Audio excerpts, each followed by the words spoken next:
Hey, friends, welcome back to the Called to Lead podcast. So, I am really excited to be diving into a topic that I actually intended to make a major pillar of this podcast back when I started it a year and a half ago. And honestly, it's taken me, I think this is the 82nd episode, which is also mind blowing. But I think it's taken me this long to work through everything from my social media experience and stepping away from social for a year and really just focusing on some of the bigger picture aspects of building and growing your network marketing business. But it's about time we talk about one of the most important elements, which is the money.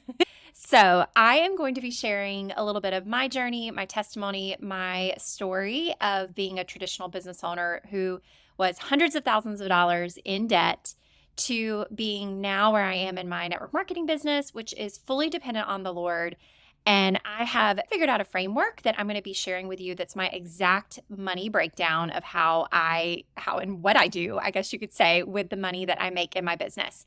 And it is really cool because I might be a top leader making multiple six-figure income, which again, keep in mind, anything we talk about today, you can reference our income disclosure statement to know that the results, of course, are not typical for making that kind of income from a network marketing business, but are they possible? Absolutely. And you want to be able to get ahead of basically making that kind of money by focusing on what you are making right now or what you hope to make this month or this year in your business and how you can be a good steward of what is given to you so that you can grow and you can get to that point where you're making some great income in your business. So today's principles are going to apply to you no matter where you are in the business. So buckle up and let's dive in to my exact money breakdown. So before I get into my exact framework that I use in my business right now to basically tell my money where to go, I feel like I need to share a little bit of the backstory before I was even in network marketing, or honestly around the time that I joined my first network marketing business, which if you haven't heard my story, was a small business owner. I had a boutique and bridal shop in Savannah, Georgia. At one point, I had 3 boutiques. And we were voted best women's store, best boutique, best bridal shop for many years in a row, like seriously, like a decade or more. And even though I had this very kind of desirable, shiny dream job, if you will, my friends, I was deep in debt and I was on the struggle bus. And part of it was because of the recession of 2008, which actually for me started about 2006, which is the year that I opened my bridal salon. So this is when I expanded with my second and third business. And basically, that's another story for another day, but it was not a pretty picture. And I spent the next 10 years trying to claw my way out of the hole that the recession put me in. But I say all this to say that if you are a small business owner, especially one that navigated that season, or honestly, maybe even navigated the most recent season of the pandemic, the global pandemic, and maybe being shut down in your business, it's not easy. And so I am actually I cannot believe I'm going to do this, but I just searched this up and I have been praying about being as transparent as possible about unearthing all of the dirty laundry of my past, as what I think my identity back then was that I was bad with money. And that, my friends, a lot was circumstantial, but it's not something that couldn't be turned around with a lot of help and guidance from the Lord, with partnering with my husband, and honestly, just implementing some sound money principles, many of which are found in the Bible. So I'm literally going to share what my debt situation looked like. If you're watching this on YouTube, you'll be able to literally physically see my spreadsheet here. And if you're listening to this on the podcast, which I know a lot of you are, I'll try to talk through it. But I'm literally going to be sharing my screen with a spreadsheet, because I am a spreadsheet nerd, spreadsheet junkie, that I made back in, I think it was 2015. And essentially it is outlining the debt snowball that would be required to pay off all my credit card debt, my loan, and even things like outstanding tax debt that I had. And that's one of those painful, shameful ones that I feel crazy putting out there. But many of you guys who do have to put sales tax or pay sales tax on your business, which praise the Lord, those of us in network marketing don't even have to worry about stuff like that. But it's stressful when the 20th rolls around each month and you have hopefully saved that sales tax you've collected from your customers in order to pay it back to the government. But if you've allocated those funds for other things, or if you're like me and you tend to be hopeful or optimistic that you'll have a great weekend and cover it up, you can get behind on things like that. And it's really not a good thing. But I'm just going to be totally honest and transparent of exactly where I was literally to the dollar when I show you guys the spreadsheet. So y'all ready? Buckle up. Okay, so if you are looking at this, what you are seeing here is a very simple spreadsheet that I titled Debt Snowball. So this was probably after my second round of doing Dave Ramsey's Financial Peace University, which he teaches in tackling your lowest or smallest debt first, and then applying that payment to your next, and so on and so forth, to where it starts to snowball, where you can tackle the bigger, larger ones with the same amount of money that you're used to paying or used to budgeting from your income, okay?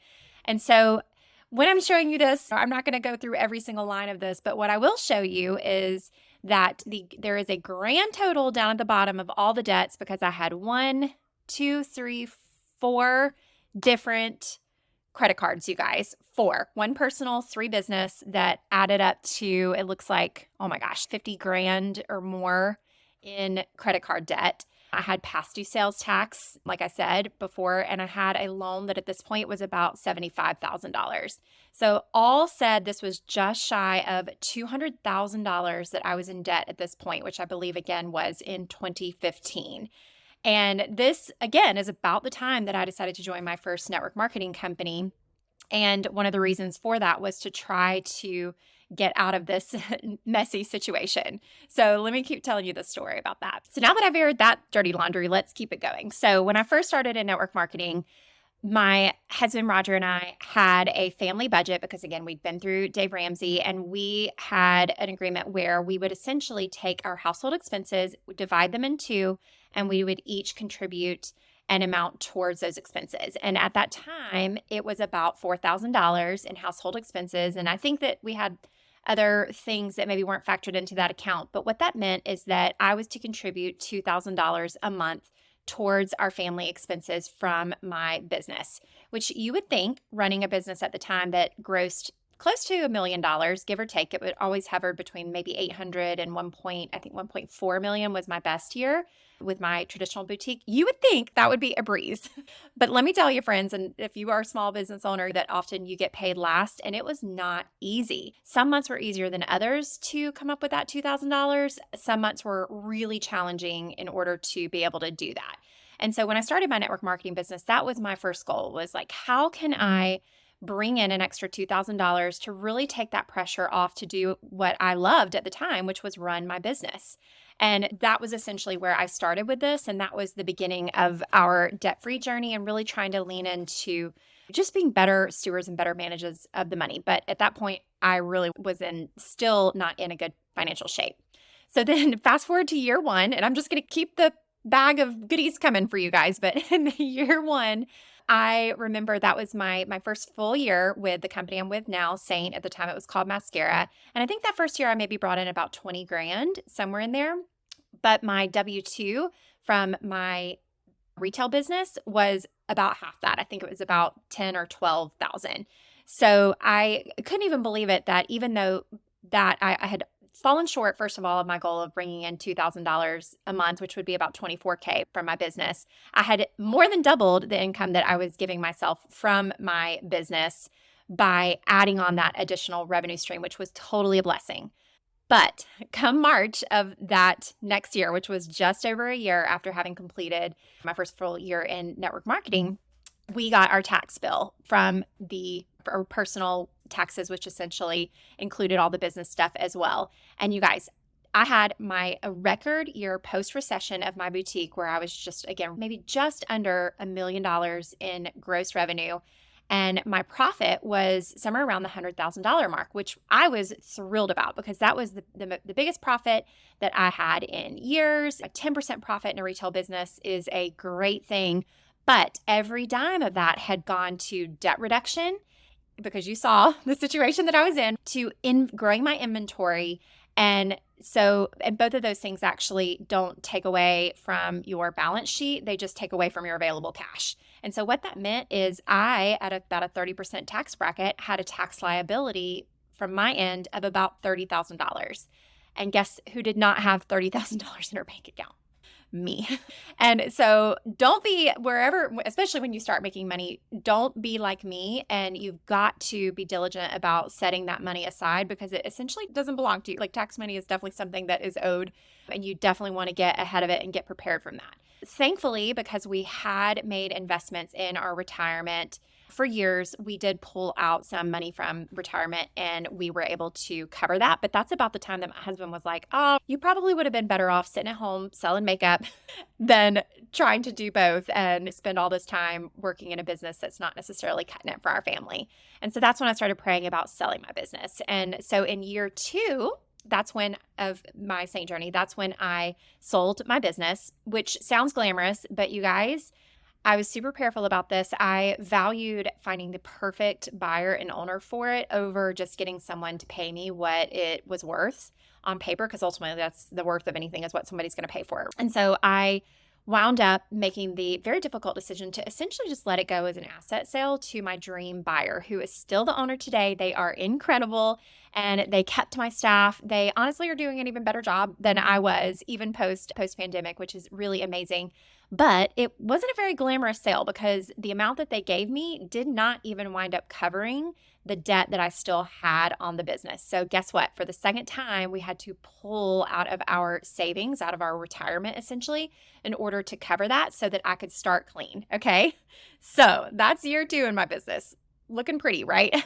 So fast forward to around that second or third year, we'll call it year 3, I decided to really lean into and partner with my husband. So I call him to this day, I call him my CFO because I let him lead the financial decisions. Because if you've taken any of the Dave Ramsey courses, or as you'll see in my money mindset episode that's coming up here, there's usually in a relationship, there's a spender and a saver. I'm the spender, he's the saver.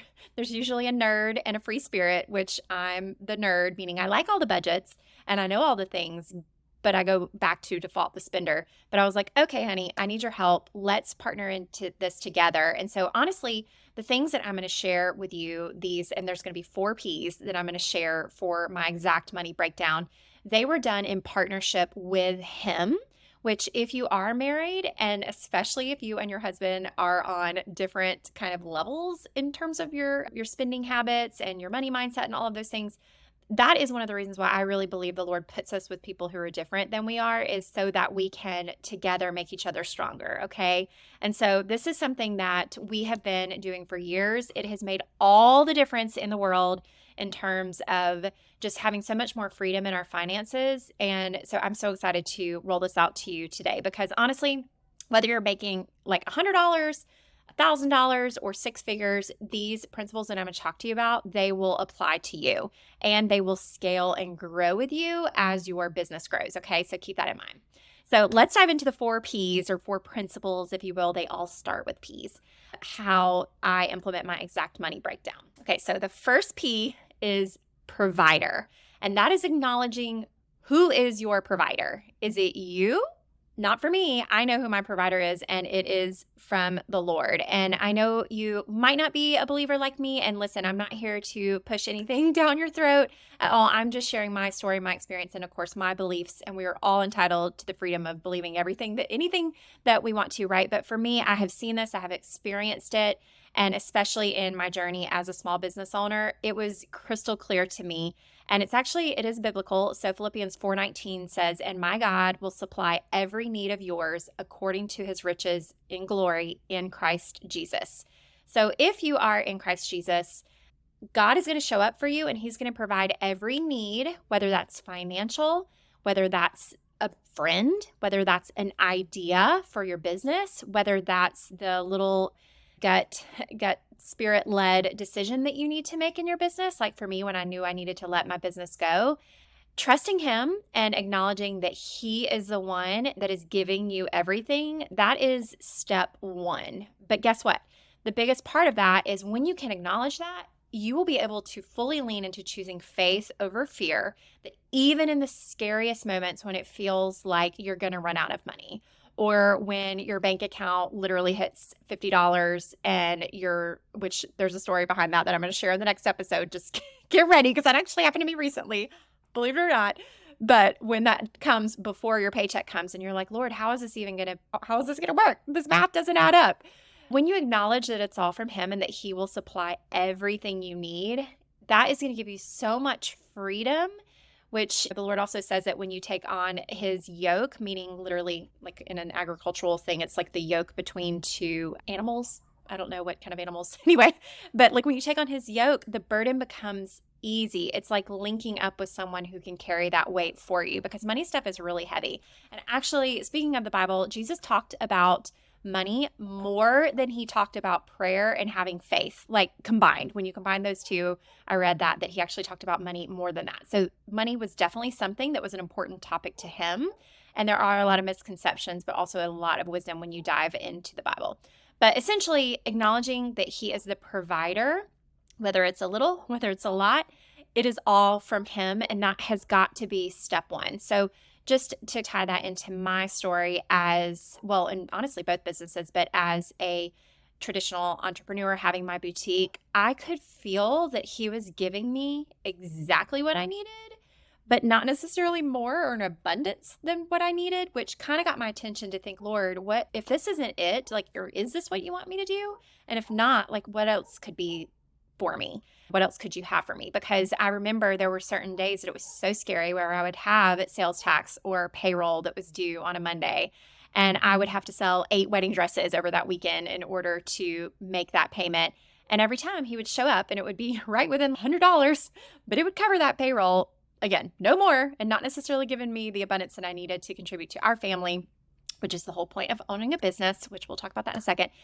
And that essentially was that kind of wake up call to, through the hard things financially, to realize that I needed to lean on Him and I needed to listen to Him for what those next steps would be in my business. And so I did an episode that I'll definitely link in the comments of how to know whether it's the Lord's will for you to start, stop, or grow your network marketing business. And I think that would be a really helpful one for you to listen to if you're in that season like I was of like, okay, what are you trying to tell me? So that's my number one P, which is the provider, and acknowledging that He is the provider first. Okay. So the number 2 P, second principle, is profit first.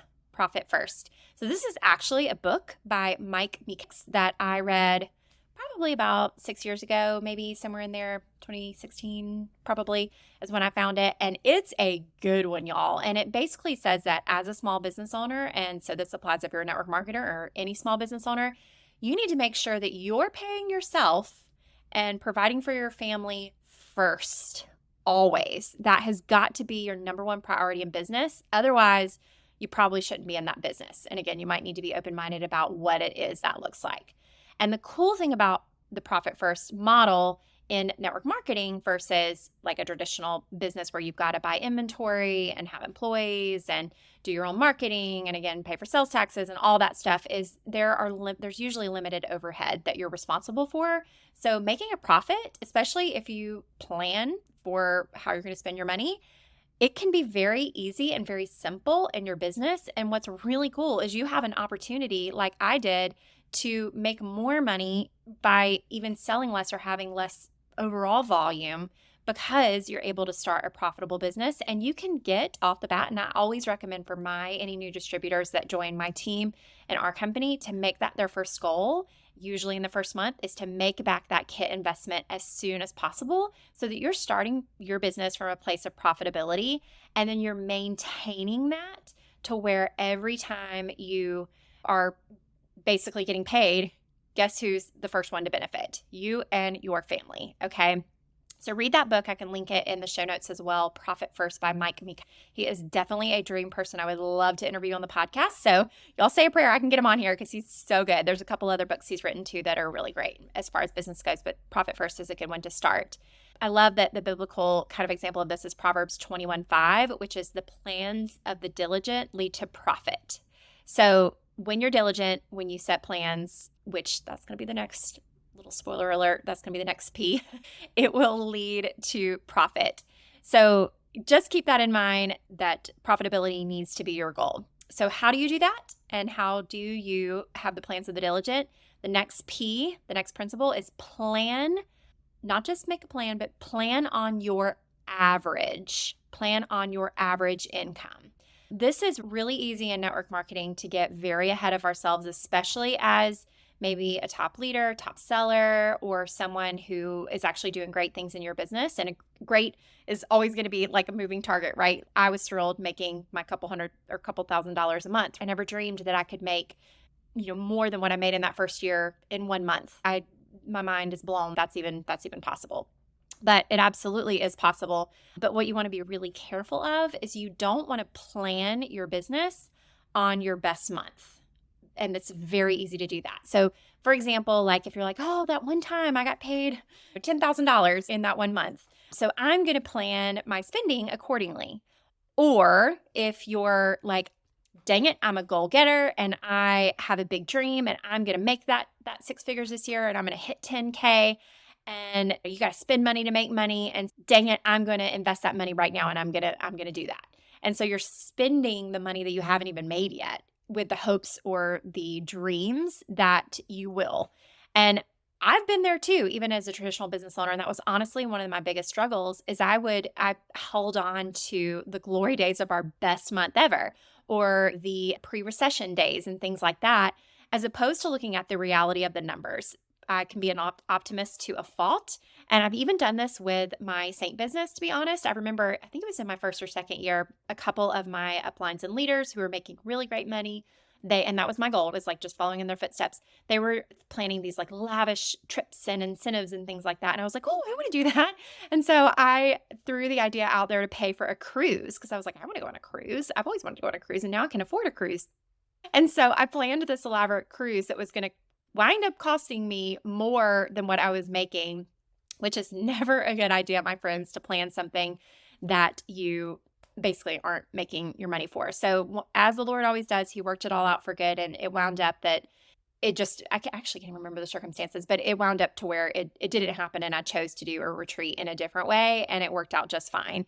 But I learned that important lesson not to plan on spending money that I don't yet have. So the answer is look at the last year of your business. And if you haven't been in business a year, you better start on like where you are right now, the last few months, because that's what you are capable of. But even better, if you can have a year's worth of your income, and even better, a year's worth of your expenses, maybe that you already are spending in your business, especially if you've been at this thing for a long time, those little subscriptions and things like that add up, okay? And some of them are definitely worthwhile investments in your business. Some of them not so much. So when you look at the average income and the average expenses over the last year, what does that number look like? And how can you plan on that? And so by focusing on your average check and not your best or not your goal, you can really get specific and strategic about the next fourth and final P, which is how to actually divide up that money that you get. What do you do with it? How do you spend it?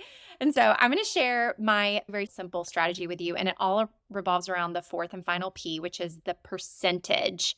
So percentages make it simple. So I know I did an episode a while back called The Power of the Percentage, and to be honest, don't even remember.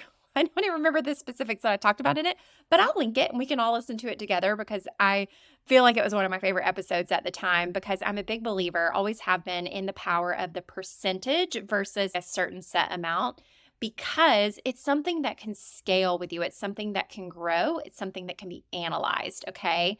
And so I've been in my company for 6 years. Again, I've been on this financial journey from deep in debt to now multiple 6-figure earner, completely debt free, might I add, like literally still don't have a credit card to this day, you guys, like not a bit of debt, which I paid for a car in cash, all the things that you'd hope to do, I've been able to accomplish by implementing these into my business. And so I know that you can too, no matter how hopeless or how frustrated or how crazy it seems to be. Okay. So stick with me on this.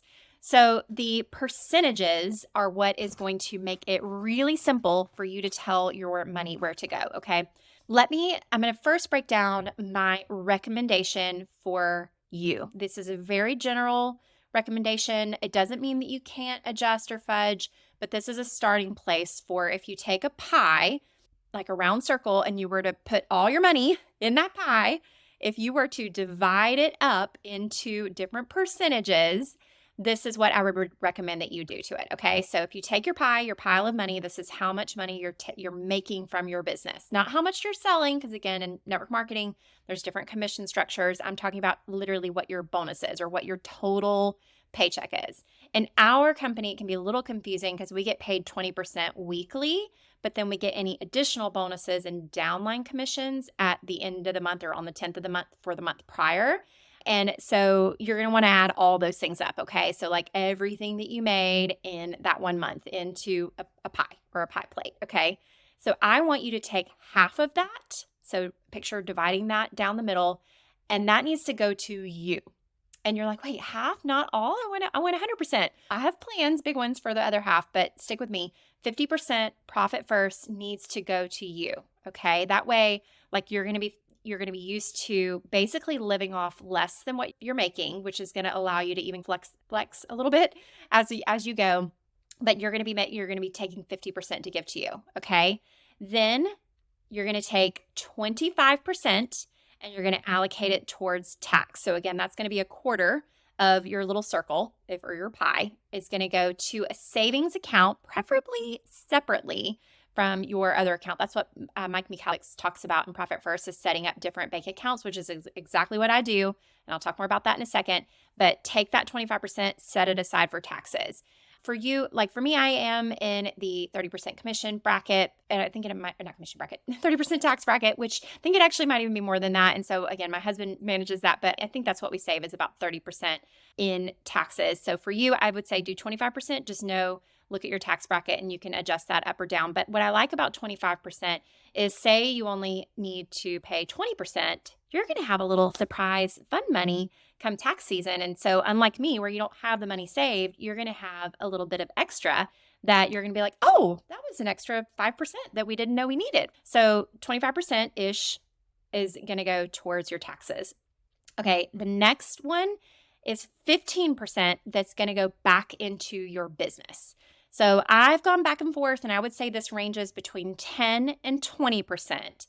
But I like 15 because it's right in the middle, okay? So make sure you're investing at least, I would say, 10% back in your business. So again, if you're making $100, that's $10. If you're making $1,000 a month, that's $100 a month that you can invest back into your business, into certain things. And I would say don't go above 20%. So 15% is a good round little metric, but no more than 20%. So that means if you're making 10K, don't be spending more than $2,000 a month on investments for your business. And now, again, not an accountant. I would talk to your accountant about some of these things, but I have found that this is a brilliant way so that when and if your paycheck does go down, or when and if things or circumstances change, which they always do, you've got a plan that's based on your average that is essentially telling your money where to go, and you're being very smart with how you're spending your money. And again, that 10 to 15 to 20% applies to you whether you're making $100 a month or whether you're making $100,000 a month. Okay. Like I don't think she'd mind me sharing this, but my Saint Mama and mentor, Sarah, that we have met here on the podcast, she is getting ready to host her very first retreat. But there's literally like over 130 people that have qualified already. So she's got this huge house. She's going to be renting another one. And you guys, it's going to be a little bit expensive. It is. But we were talking about it and I was like, let's look at your income and let's apply the filter of it and see. And she's within that 15 to 20% of her income that she's associating towards this. Okay. So note that if you're not making what she's making, you should not be renting a house for 92 people. That is where a lot of leaders get into a lot of trouble, is they'll spend a lot of money that they don't have, or they'll spend a lot of money that they're making, okay? And then, so if you're a math nerd, that there's 10% left, okay? So where does that 10% go? And again, some people would say this needs to be your first 10%, so I probably should have started with this. It actually is the first one I start with on my breakdown, but that 10% is to gift away. Now, for me, because I am a believer, I give that back to the Lord. That is a biblical principle that isn't something that's tied to your salvation, but it is a biblical example that is talked about over and over again in the Bible. And so for me, it's a great starting place for us to be able to give back to the Lord through our church, who they're naturally very good stewards of the money because that's what they do. And so my recommendation is to give 10%. So if you're not a believer, try giving that money away like in gifts to your team or gifts to a local charity or gifts to, again, like Tom's. I don't know that they're a faith-based company, but giving one pair, of shoes or whatnot. Like basically there are tons of companies that abide by this where you're giving 10% to something that is special to you. And you can even be more inspired to work and grow your business when you have that generous spirit of knowing that a portion of that is going back to something that's important to you. To summarize my recommended percentages, and then I'll tell you exactly how I break mine down. Okay. So stay tuned. Is 50, you got your pie, 50% is going to go to you. 25%, a quarter, is going to go to save for taxes. 15% is going to go back into your business to invest in those day-to-day things. Maybe it's a course. Maybe it's my course. I am really excited because I'm getting ready to roll out, or really it's out there. So if you're listening to this, check out heatherkburge.com/automate if you want my exact systems on how I automate my customer experience. I'm about to officially launch it at a much higher price point, but this is the beta run and it's technically out there for $97 right now. So if you guys want to go grab it, and if you're listening to this after the fact, it's because I've already put it out there. But if you wanted to invest in something like that, for example, you would want to make sure that you're making more than, like, you would want that $97 investment or $100 investment to be 10 to 20% of your income. Okay. Does that make sense? So you need to be making at least $500 to $1,000 a month in your business to justify an investment like that, not including anything else that you might be investing in. Okay. And then finally, the 10% to give. So now we're going to dive into literally how I follow this, but you'll see that I get even more specific on this, and it ties into that profit first multiple bank account strategy. And you guys, it's brilliant. So here we go. So as promised, here is exactly what I do with my money every single month when I get that monthly bonus. So again, I mentioned how our comp plan works, where we get paid weekly and then we get a larger bonus on the 10th of the month. So I just let that goes into some cloud account or something online from our payroll company that we just save up. And once a month, you guys, I don't even see the email come to my bank account. It literally goes to my husband. Of course, I know what it is because any good small business owner, I constantly track my money and I know what the total is. And I have spreadsheets for days to track it. But he literally gets the email on the 10th when I get my bonus. And what he does is he transfers it into multiple accounts, because we learned this from that Profit First book, that you've got to tell your money where to go. And it's the envelope system with Dave Ramsey with cash, but we do it digitally. And I actually only have access to 3 of these bank accounts because guess what? I'm a transferer, I'm a spender. We're going to talk about that in an upcoming episode.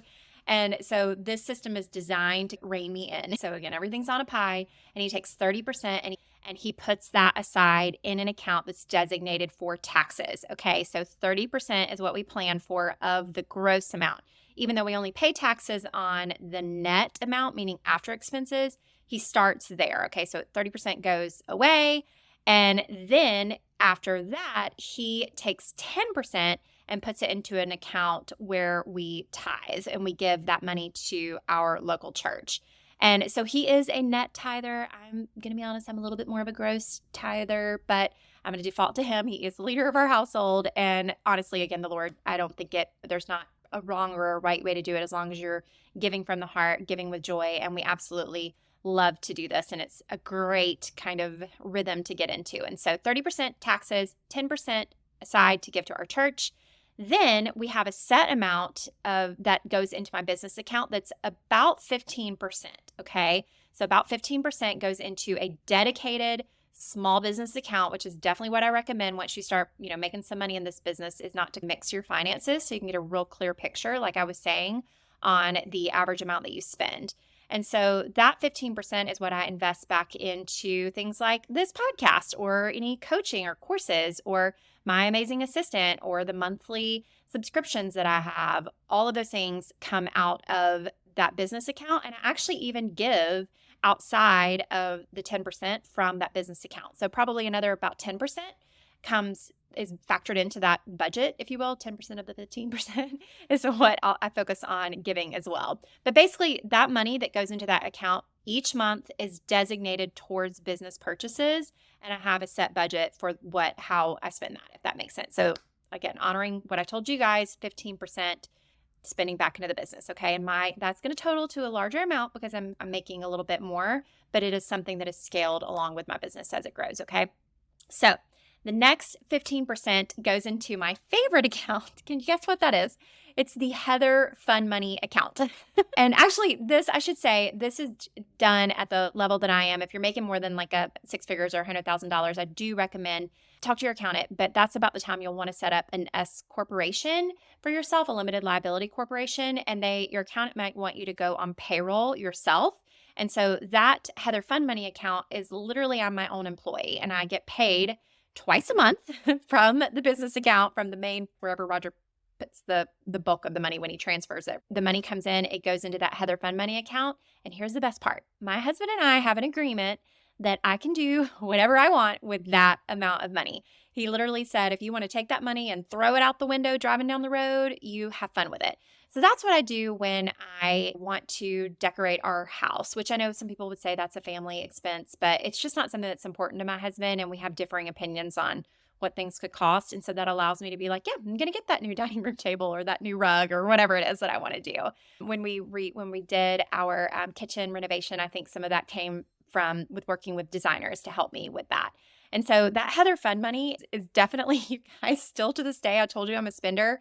I spend that money, let me just say, because as you'll learn in the next or one of the next episodes, when you're a spender, I have the next probably $1 million that I make spent in my head already. And I already know where that money's going before it hits it. And so my oldest daughter is the same way. And so I like to spend that money. And so the Heather Fun Money, I spend it.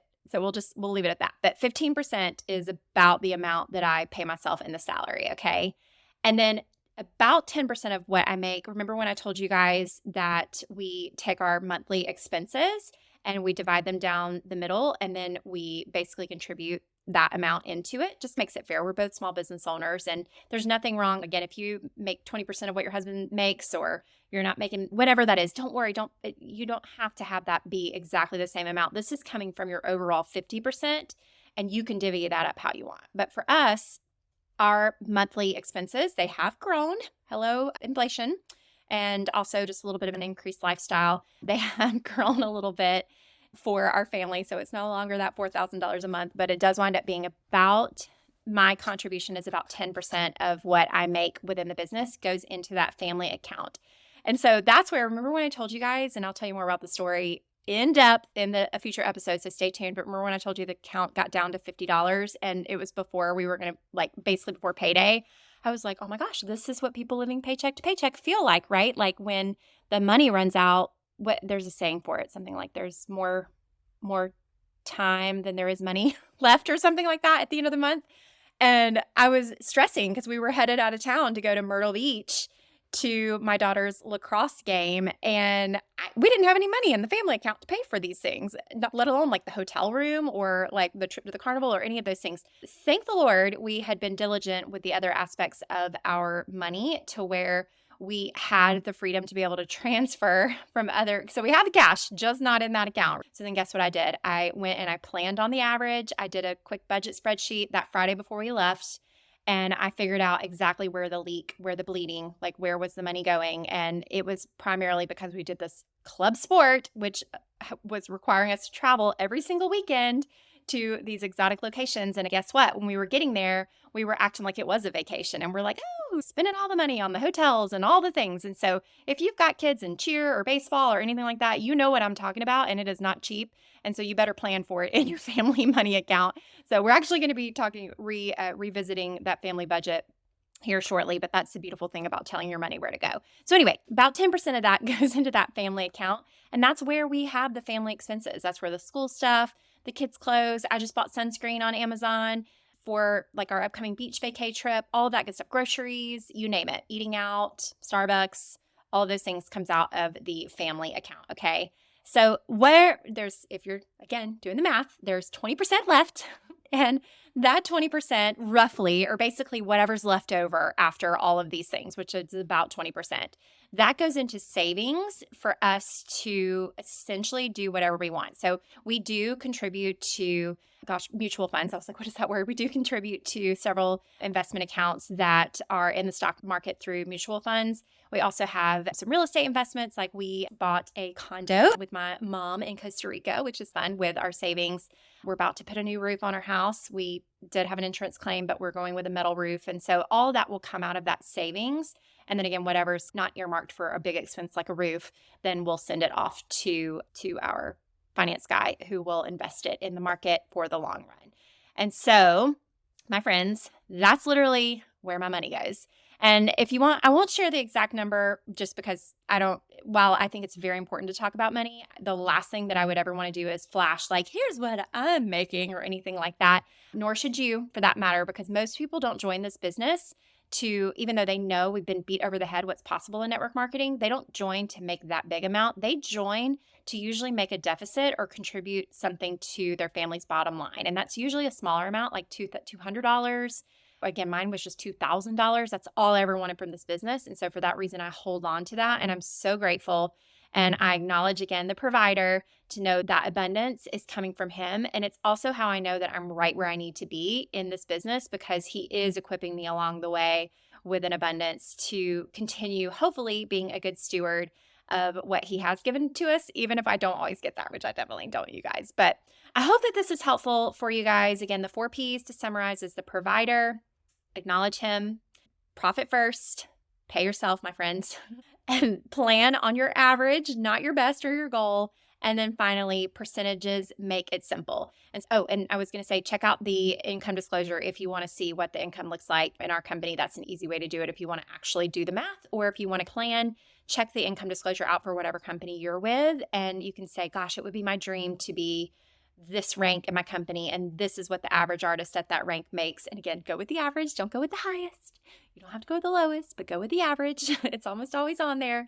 And then you can not plan on that, but plan on what you are making with the hopes and dreams of growing your business to get to that next step. So I hope this helps you guys. It feels so good to be able to talk about this. It feels so good to be able to unpack some of that dirty laundry with you guys. So I pray that it blesses you as it blesses me to talk about it, and buckle up because we've got a lot more good money stuff coming up your way. So make sure to subscribe, hit the plus button if you're on Apple Podcasts. Of course, you can follow this anywhere else, Spotify or anywhere else that you're listening to podcasts, or on YouTube now. Thank you guys so much for watching. Y'all have a beautiful day. Yay.